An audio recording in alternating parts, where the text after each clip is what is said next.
রিমি দৌড়ে ক্লাব থেকে পালাতে চায়, কারণ কিছু খারাপ লোক তাকে ফলো করছিল। তখনই সে ধাক্কা খায় একজন সিইওর সাথে। আরে ওই তো মেয়েটা এখানেই, প্লিজ আমাকে বাঁচান, তা না হলে ওরা আমাকে তাদের সাথে তুলে নিয়ে যাবে। যখনই লোকগুলো রিমিকে স্পর্শ করতে আসে, সিইও তাকে সরিয়ে নেয়। এখান থেকে চলে যা বলছি। তুই কে এটা বলার? সিইও দেয় এক লাথি। লোকগুলো শিক্ষা হয়ে যায়, তারা সেখান থেকে পালিয়ে যায়। সে বুঝতে পারে মেয়েটা অনেক বেশি ড্রিঙ্ক করে ফেলেছে, তার সাথে উল্টোপাল্টা আচরণ করতে শুরু করে।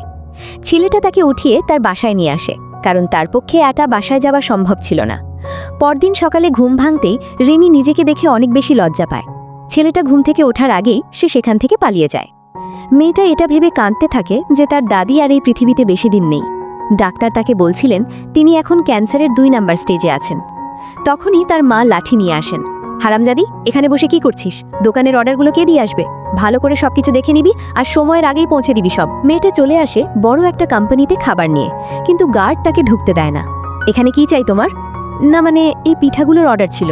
পিঠা তো কেউ অর্ডার করে নাই, যাও এখান থেকে, সময় নষ্ট করো না, ভুল জায়গায় চলে এসেছো।